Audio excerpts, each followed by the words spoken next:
A silent, calm day in the capital of Spain, Madrid. Cars drives along the roads, and a lot of pedestrians walk along the sidewalks. Tourists go on sightseeing, or ordinary Spanish people had gone to church for services that morning. What was supposed to be a peaceful day, however, is anything but. Most of the civilians sees a mass crowd of people. Protesters, activists, and atheists stand outside many of the Catholic churches in Madrid. In their hands are signs that range from slogans such as "Burn the witches of the faith," "Begone devils in sheep's clothing." Such phrases would not exist were it not for one man that exposed everything. Some of the Catholic faith counteracts, persuading or pleading to the crowds that these witches are messengers and warriors of God. But most of those words fell on deaf ears. At the Royal Basilica of St. Francis the Great, it is the same with the others in the capital. Individuals exit the church after services are over. Having to walk past protesters is a daunting task, especially when some had to sneak around the back to avoid such altercation. The Roman Catholic battle nuns guide the Spaniards to safety. But inside, most of the nuns remain. Along with the nuns of the Spanish Catholic Church, the women and girls cleans up the mess that was left by those who threw objects inside. One sweeps the floor, picking up glass shards from the stained glass window. "I swear, these people will be punished." The nun, Sister Angeline, brushes her sleeves and her dark gray habit. "I know, but there are too many of them right now. We numbered over 2 billion, yet one man managed to ruin everything. Sister, check on your friends. We'll take it from here." Right. She runs away from the nun. She approaches an open doorway and walks through, heading down the corridor. It is much quieter than it was in the main hall. She stops and knocks on another door on the right 3 separate times. It opens, revealing another member of the battle nuns. She nods, allowing her in. She steps through, then walks down the stairs, but then trips and falls forward. One nun urgently approaches. "Are you okay?" "I'm fine." She stands to her feet, brushing herself off. Another approaches. Still a bit clumsy. "Oh, Lucia! What kept you?" Sorry, the services took longer than expected. Plus, those protesters were breaking the windows. Some of the Spanish are keeping them at bay." "For how long, though?" "Also, did you happen to see the Black Death?" "No, he was nowhere to be found." "Damn him. If it wasn't for his big mouth, we wouldn't be in this mess." "I know, but there's nothing we could do." "Where is the leader?" "She's near the chamber watching over it. Come on." Angeline nods. She and the girls enters through the double dungeon doors, and the others closes them. The 3 nuns makes their way further down the long corridor. Angeline takes a peek into a few rooms to the sides. She sees some of her colleagues praying to the fallen. In another, a Spanish nun is putting a dying nun at ease during her last moments. The timid girl huddles to her friend out of fear. Lucia herself comforts her. The 3 reaches the end of the corridor. They turn left, then walk up a stairway. They reach the top moments later, then turns right into a new room. In their sights is another nun in a shorter habit, pencil-braided red hair, and platform shoes. Beside her sits the lotus swan leaning against the windshield. She turns around, seeing her battle nuns approach. There you are. How are the services?" "Decent. Left this little one exhausted." "And the Black Death?" Angeline shakes her head. "Good. The last thing we need is him around." She turns her attention to the new member of her own forces. "You must be Verdi." Yes. I'm kind of nervous being here." "How much magic have you learned?" "I'm still in training when I got the call in Rome to come to Spain." "Don't worry. Remember, you must never lose faith and believe in your heart." Of course. "And don't worry, when the Black Death appears, Ignace will protect us." "Yes, of course, but I'm a bit confused. What do you mean by the Black Death? Are you talking about the plague?"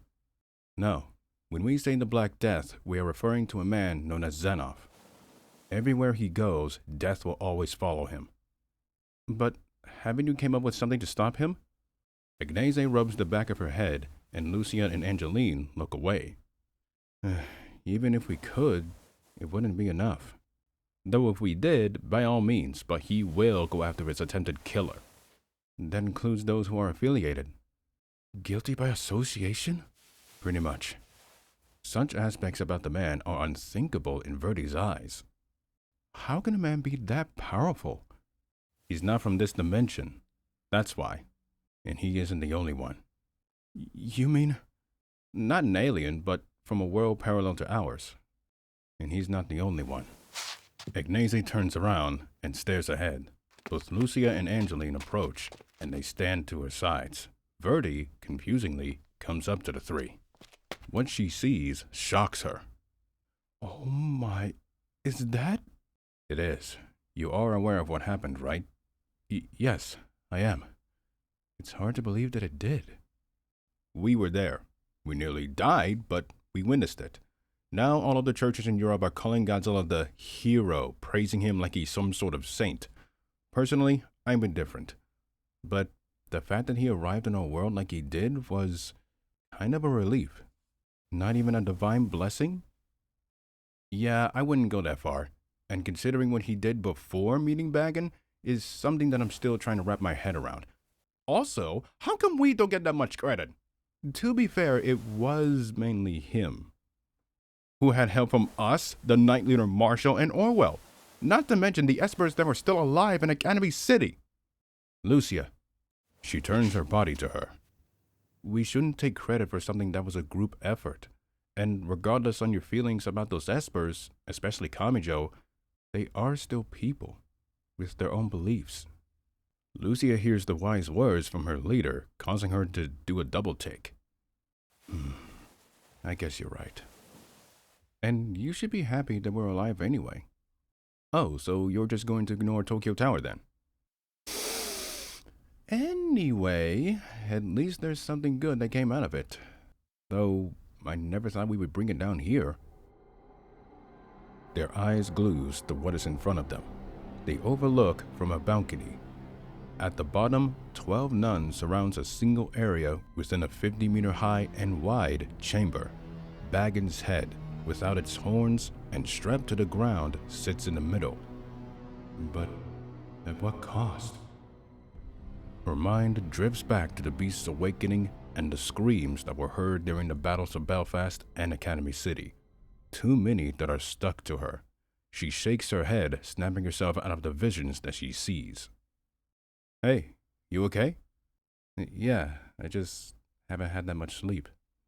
You should get some rest, sister. That's good. Lucia, you're on guard duty. The nun nods. Ignacy grabs her wand and walks away. Moments later, she exits out of the chamber into a private room, one room down.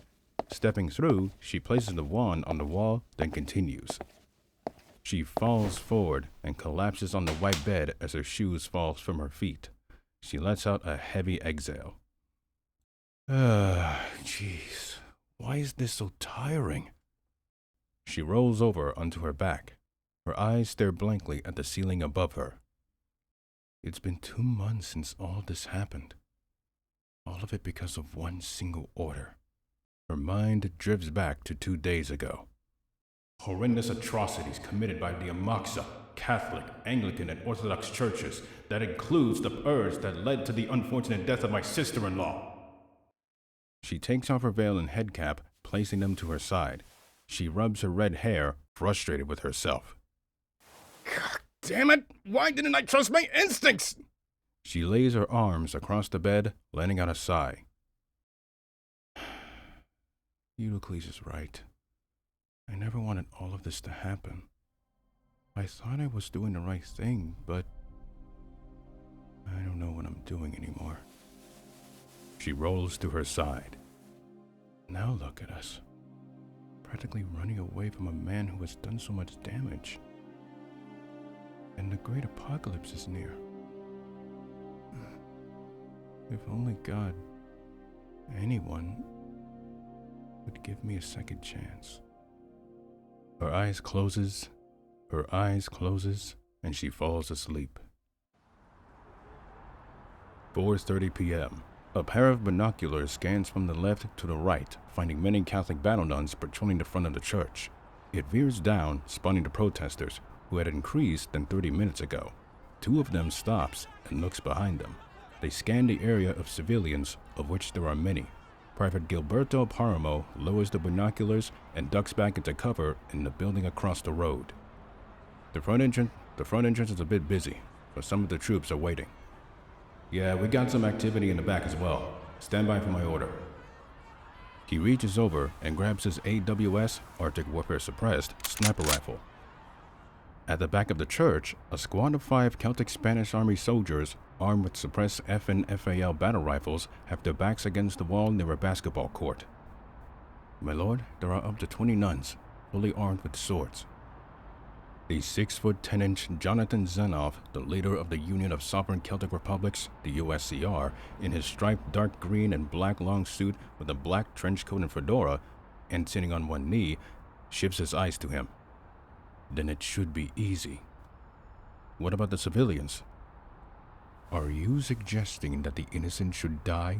Such harsh actions will not be tolerated. Let them be. The nuns will be your main focus. Yes, my lord. Galicia and Asturias are a part of the Celtic Union. I expect the dominions of said union to act in a civilized manner, not like animals. But what about the animals in your ranks? They will be dealt with as an example. Lord Zenoff, I managed to gain access inside. There is an entrance behind the crossing. Down the hall, there is a door that leads into a corridor downstairs. And that is where I will find our lord? Yes. Well done. Lord Zenoff, shall we head in to assist you? No, you are too green. Once I am inside, your duty is to keep the enemy at bay until I reach the body part. Once it is secured, I will use the one spell to teleport us back to Galicia. Of course, my lord. All troopers, are you ready? We're in position at the front, awaiting your orders. Sniper teams, on standby. For the Celtic Union, for Lord Baggin. Execute. In the crowd of protesters, 50 people stop. They drop their signs. Some of the nuns takes note of it. Maybe they've given up, they think. The men reaches behind them and draws their swords. The blades glows from white to red and aims at the girls. Look out! Extern! Magic shoots from the blades. The blast pierces through the nuns' bodies with ease. The horrified screams echoes in the air. All the protesters scatter to get away from the unfolding carnage. The other battle nuns sees their sisters getting killed and rushes to the attackers. Bullets penetrate their skulls, killing them instantly. Celtic snipers fires their rifles at different targets while also being careful of not hitting any civilians. In the back, the nuns hears the terror coming from the front. Bullets from the FALs pierces through their skulls. One by one, they fall to the ground dead. Only the 2 nuns near the back door still stand. What the? We're being attacked! Her sentence is cut off. A blade slices through her neck in the blink of an eye. The weapon, the battle axe hammer Hades, digs into the wall. Perlo looks to her friend. The head of Femia falls to the ground with the body following suit. She screams at the top of her lungs. A hand grabs her throat and the nun is shoved against the door, breaking it open into the inside. She falls on her back, disarmed from the impact. She looks ahead to see who the attacker is. Horrified, she scrambles to her fallen blade. Zenoff grabs her leg and drags her back to him. He grabs her mouth and lifts her up. Her eyes locks into his unchanged, angry expression. Pardon the intrusion, but I am in need of your assistance. I need to find my way further into the interior. Maybe you can help me. Within the chamber underground, the nuns runs in, getting their attention. Sisters, the counts are here! Both Lucia and Angeline hears the call. Immediately, they turn around and run to the exit. Verdi, stay here and guard the head. Left speechless, she remains. At ground level, Battle and Spanish nuns runs down the nave and the aisle to the front entrance, sword or mace in hand, ready to prevent any Celtic from entering the church. The wall of the north transept bursts, grabbing some's attention. A body collapses on the floor. It is mangled and burned from head to toe. What the? She looks up. The mist clears. The man walks through, Hades in hand, and cracking his neck. Well, that was certainly an exercise. The Black Death? My apologies, but I believe you have something in your possession.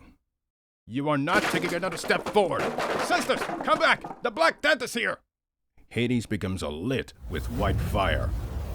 Jonathan swings to the right, unleashing the firewall. It hits some of the nuns that didn't duck. It smashes against the entrance. The nuns on the outside gets hit with the heat. They turn around, only to see a wall of white fire blocking their way in. Some gets the idea to go around the back. Upon turning the corner, however, they are met with silenced gunfire. The Celtic Spanish army soldiers are blocking the paths to the back of the cathedral. No one gets in, but no one gets out, if they remain. Underground, an awakened Ignace exits the room, concerned of the current situation. What's going on? Lucia and Angeline stops near her. The former is holding St. Catherine's wheel, while the latter has bags of money strapped to her waist. The Celtics are here. Ignace becomes shocked, but she immediately understands the situation. She reaches and grabs her wand. I'll protect the head. You guard the entrance. Let none of them get down here. The girls nod. They run past her, and the leader runs to where they came from. Both Lucia and Angeline turn the corner. The exit is in their sights. Angeline, we've seen how these men fight, but we also know their weaknesses. Do not falter. Right. A great wall of white fire bursts open the door. At great speeds, it travels down the long corridor towards the running sisters. With quick thinking, Lucia grabs her friend and runs to the right. They burst into her room, then takes cover by a wall. The rushing fire passes through, but some gets into the room, barely touching their robes. The sound of screaming women and girls hits their ears. They look back and run out of the room. What they witness upon exiting are rows upon rows of dead or dying nuns on the ground. The dying ones continues to scream until the fire takes their lives. What in the... Wait, that means... Their eyes dart forward. The Prime Minister of the Celtic Union stops in his tracks only 10 yards away from the girls. Normally, I prefer giving my opponents a swift death. Seeing all of this makes me feel very disappointed. The Black Death? Lucia grips the wooden wheel. You have some nerve revealing yourself, but it doesn't matter. You will not escape on this day. Interesting, considering that the others that opposed me has already met their fate. But by all means. The man reaches behind him. The axe hammer that was dug into the wall of the entrance detaches itself. It flies into the hand of its owner. Do not hold back! Lucia hoists the wheel above her head. Xenoph hoists Hades above his. The wheel slams on the floor. Shrapnel explodes. The flaming Hades slams into the floor. The fiery wall protrudes upwards, protecting Xenoph from the flaying pieces of wood. Angeline, now's your chance! Fear is still taking hold of the girl. Angeline! The little girl snaps out of it. She reaches to her sides, grabbing out the 2 pairs of coin bags. Great Apostle Matthew, come out, one of the 12 disciplined tax collector and lower servant of the eradication magician. The bags glows red, yellow, green, and blue. 6 wings spreads on each. They fly from her hand, then darts to their target. Xenoph senses the incoming magic. He pries Hades from the floor, then points forward. 4. The fiery barrier stops. It bends, then rockets to the nuns.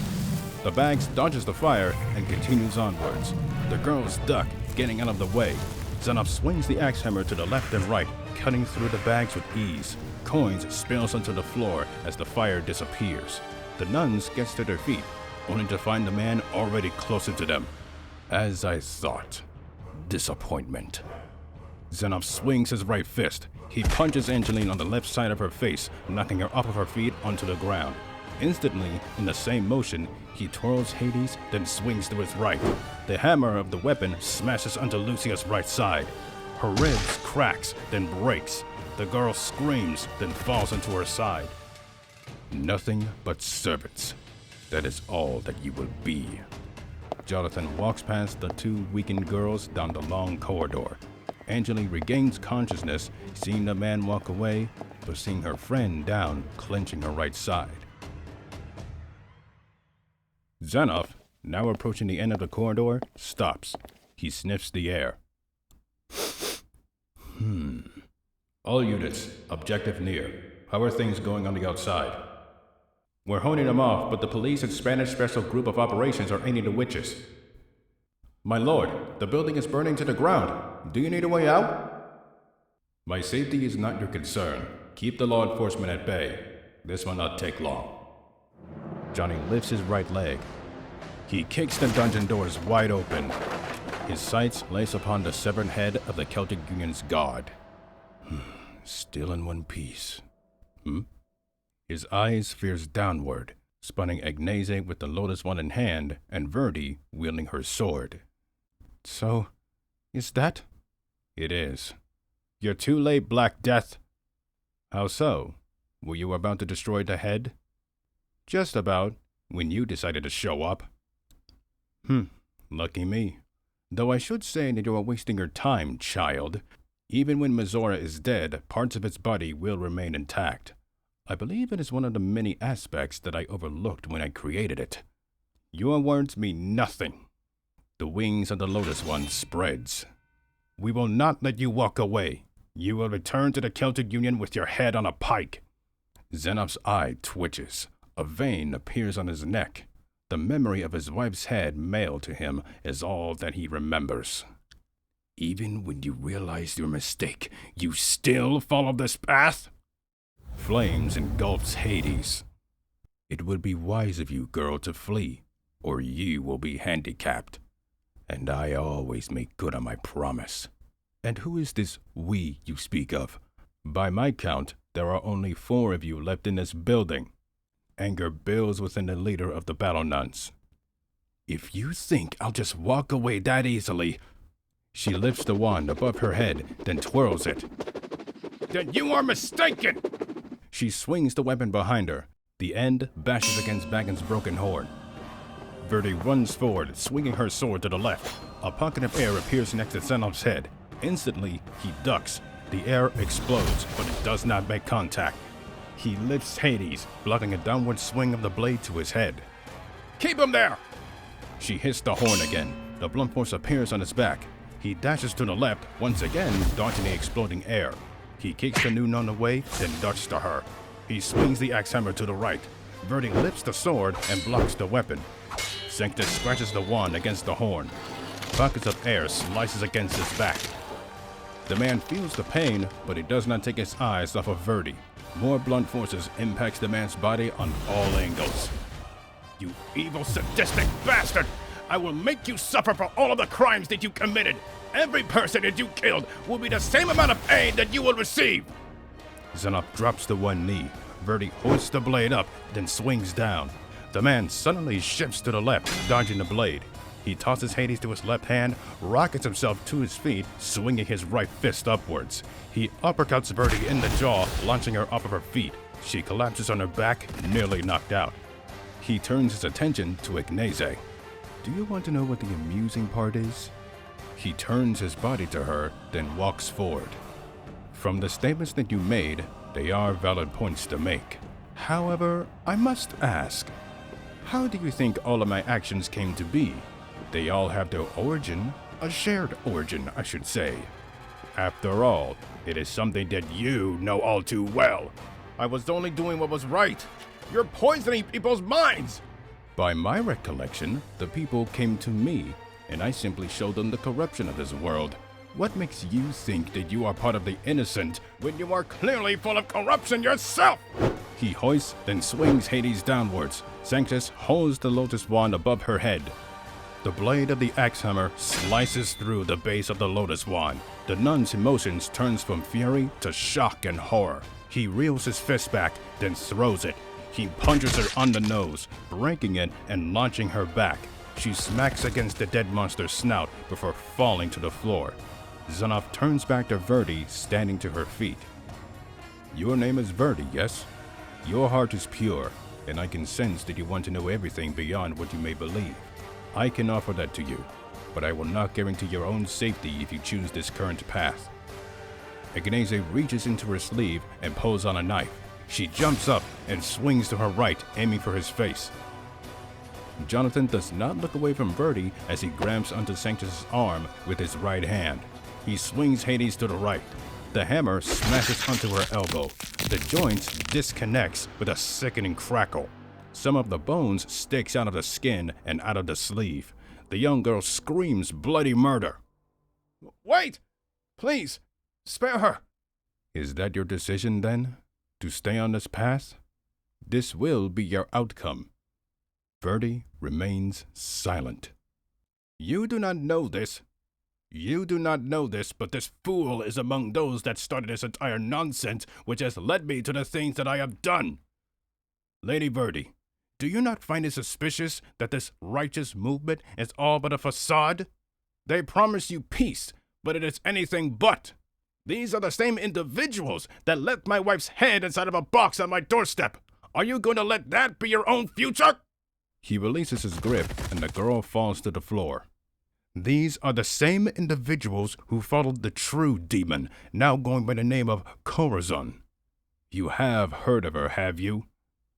Yes, I do. Then you understand the consequences. Don't listen to him! You mustn't give in! Verdi, I know that you do not want to die on this day, but you are far from ready. Sister, believe in your heart! I agree. I am not going to force this decision onto you, so make the choice! The entire room falls silent. The young nun has her blonde hair covering her eyes. She has a choice, with the Catholic faith or the Celtic Union. Both paths are flawed, but she realizes that only one can guarantee her survival. The sword in her hands falls. It drops to the floor, and she rests her arms to her sides. I want to live. I want to know. Ignace is distraught, at a loss of words even. Wise choice. He turns his attention to the downed Ignace. And at your request, Verdi, I shall spare her, on one condition. Ignace gets to her feet, making her escape. Zenov grabs her by the leg and pulls her back. He plants his foot onto her back. Return to Euclides, witch, and show him what will happen if the United Kingdom or NATO decides to attack. He tosses Hades to his right hand. He hoists it above his head. Verdi looks away. He swings the axe hammer downwards. The blade slices through Ignace's upper left leg. Once again, she cries out in agonizing, horrific pain. Angeline and Lucia, slowly coming around the corner, sees their leader on the ground, defeated, and leg cut off. Jonathan grabs hold of the girl by the mouth. She lifts her body with ease, then he throws her away. She flies out of the chamber into the entranceway. His attention turns back to Verdi. Verdi, come with me. You have a lot to learn. She nods her head. She approaches him as she steps up to the head of Bagan. He sets Hades onto his side, but he scratches it with his nails. All units, objective secured. Transport. Fire protrudes from the weapon. It circles around himself, Verdi, and Bagan's head. From top to bottom, it covers them up. Both Lucia and Angeline arrive, but the fire fades away. Zenov, Verdi, and Bagan's head are gone. The former becomes angry, frustrated that they were not fast enough. Then, their attention turns to their leader. They get to her, attending the open wound in her leg.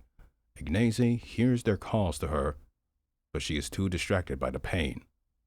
The mission is a failure, and one has defected.